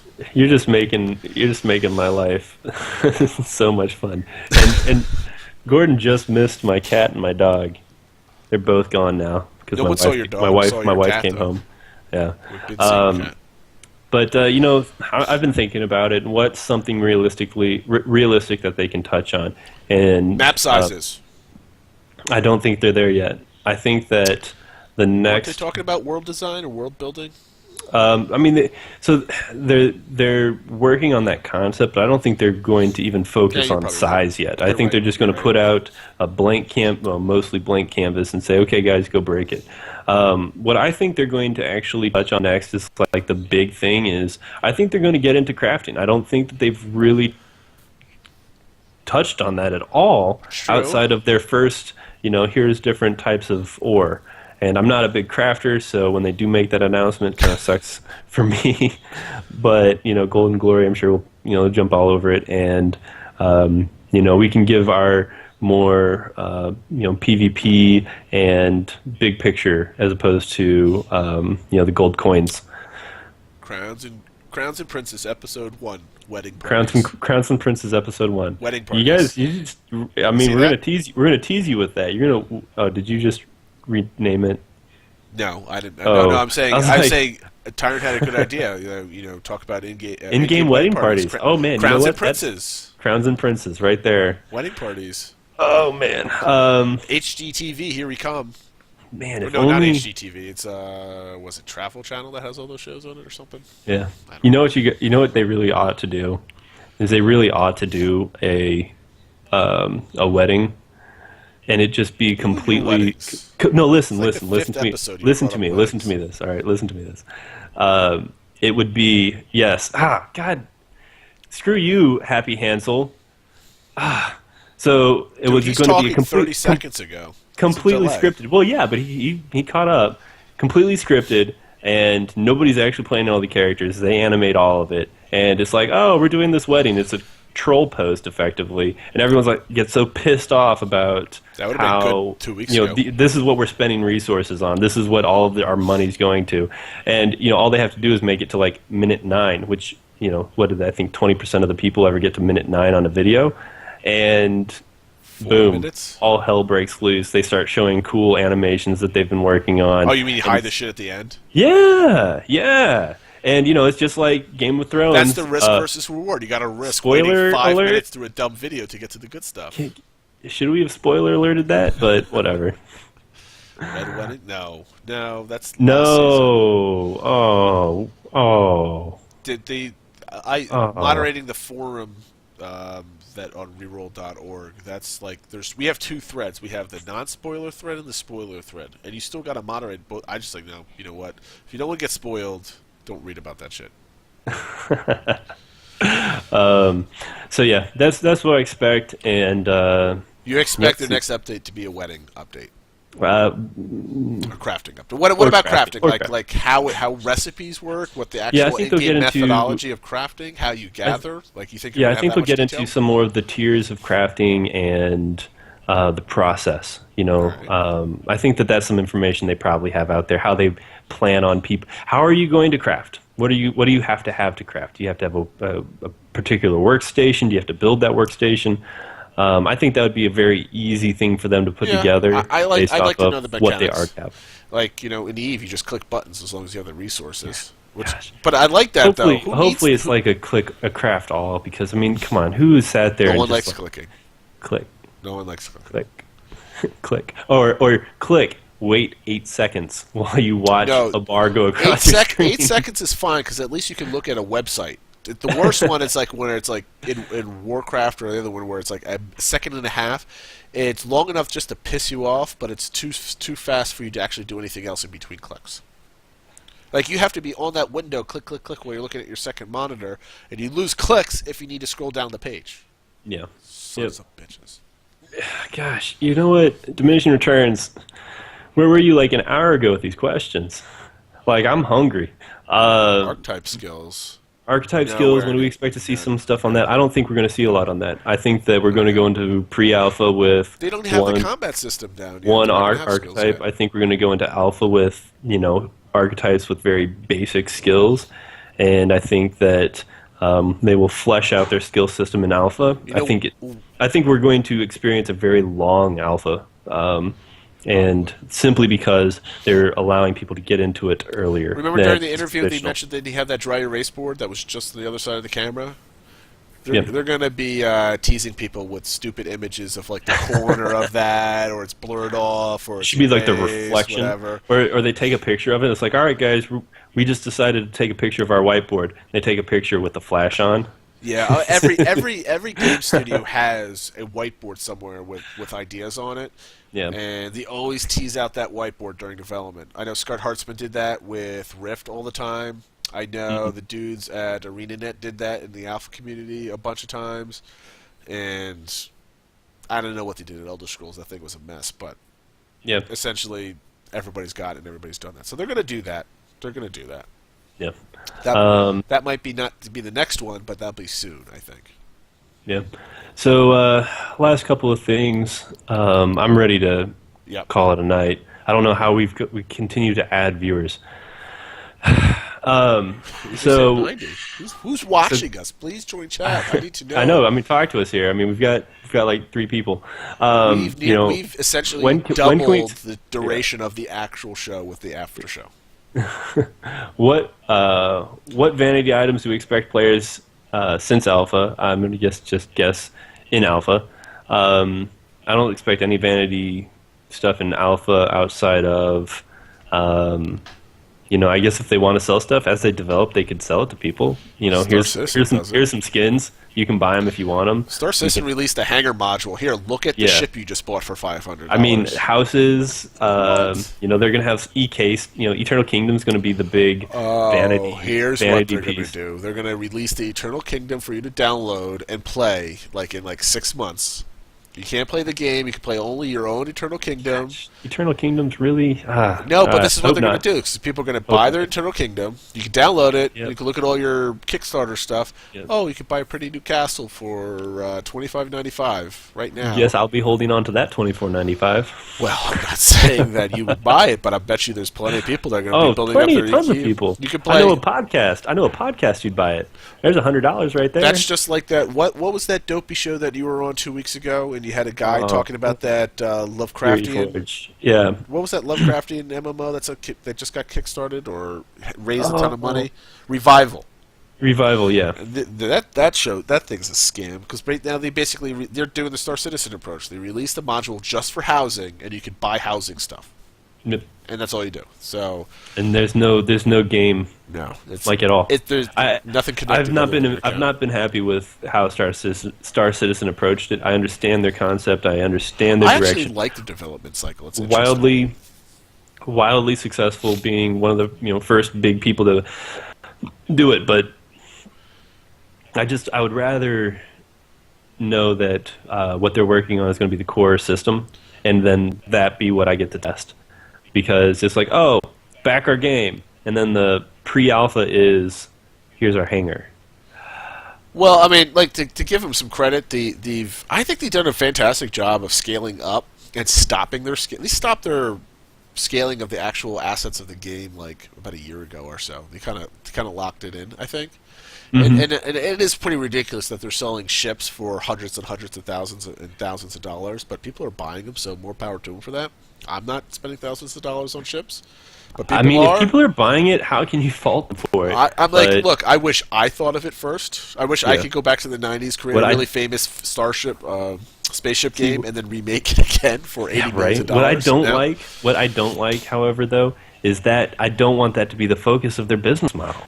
That's not what Star Citizen is. And if you get caught in that business model, and that becomes your carrot, that's what's driving. Here's the main thing, because they're going to probably need a lot of money. They're going to release their Squadron 42 game, and we're going to see what the sales are for that game, because everybody's going to get a copy of it because they gave it away for free with their Kickstarter stuff and all the other things. What amount of money in sales are they going to get for people that haven't Kickstarted now that they're actually releasing a game? And that'll be, and then if they're still selling spaceships after that, then they have this new product that they're selling. That will really tell you exactly what the direction of the game is going to be. So we'll see. Yeah. But, well, and it worked for them though. Like Tyron's saying, it worked. They made money for it. That's awesome. How can you fault them for doing something that worked? I think as a consumer, I think it's dangerous going the way that they're going because it's we have been burned. Yeah, exactly. So many times. But we've seen it happen. That's what they focus on because that's what's making them money. It's the marketplace. If it works, it works. And a lot of people are angry. How dare they spend $300 or sell something for $300? That's the dumbest thing in the world. They're a bunch of assholes. But you know what? People are buying it. Yep. I'm a capitalist. But, people are gonna buy. If I make something and people are gonna buy it at this certain price point, then I'm gonna keep selling it at that price point. Yeah. The thing that I've never backed a Kickstarter before Crowfall, and the reason that I backed Crowfall is because they said this is our focus, and their focus is not going to be on selling ships. It's not going to be on selling armor or gear or weapons, mounts. That's not the focus of their game. Their focus of the game is PvP and the system. Does the system work? And when you build a game around a system like that, that is where you're able to, yes, you can sell these superficial things and make money off that. But what you're saying is that's not going to be the focus of our game. And I don't know enough about Star Citizen to say that their focus isn't going to be taken away from what their system. They very well may be they might be honed in on what they want to accomplish there. But the more successful you are with those, it's kind of a drug, and you can get addicted to it as a development company, and we've seen it in a lot of games over the past number of years, and you just lose your focus. So yeah, I mean that was the big danger with the scope creep, I guess you can call it, of the game. But I think Crowfall has what they want to do locked in pretty good, and I don't really. The thing is with Star Citizen, it didn't really promise that much at the beginning. If you read a lot of their early design documents, it was a spaceship game. It was heavily instanced, and sometimes you could fight people, and sometimes you couldn't. And now it's like an FPS. It's a huge 50-hour single-player game. There's arenas. I mean, it's giant. So we don't even know what the game is going to be. But I think Crowfall, there's really not much you can add that increases the scope of the game astronomically. I mean, yes, you can add archetypes. Yes, you can add different campaign rule sets, whatever. But ultimately, I don't think that's a very high development cost compared to like creating an FPS inside your Starship game. You know what I mean? Yeah. I hear you. I think it's time to end this right here. We're at almost a 2-hour mark on the after show. I think that's ridiculous. And sorry, 86 people that are apparently watching. Yeah, no, we appreciate you watching. Again, make sure you like and follow the stream so you get updates when we're coming out. Follow us on Twitter. All the Twitter information is down below. Give us a quick follow. You'll get updates throughout the week. You get a lot of Crowfall banter going back and forth, so keep you updated on that through the week. CF.GG. LOTD is rocking it hard here, representing. I'll give you a little plug there. Next week, send us emails, crownsandcrows@gmail.com. Send us emails if you want to see a call-in show. I'm going to do it anyway. We're going to beta test it next week during the after show. Maybe the after show is actually the actual show, and then the actual show is the pregame show. We usually go pretty strong. But whatever, but yes, we're gonna do a call-in show. I know a lot of people on the internet don't like being live or get nervous or don't like calling in and stuff like that. But please, we're gonna want you to call in and participate. We're all gonna have a good time, drink a couple beers. We're all bros. So anyway, let's end it here. I'm going to stop the stream, guys. We'll see you next week, 8:30 Tuesday. Keep an eye on Twitter. We'll find out when we're going live, and we'll see you then. All right, Valor. See you next week. Peace, man. Take care, everybody.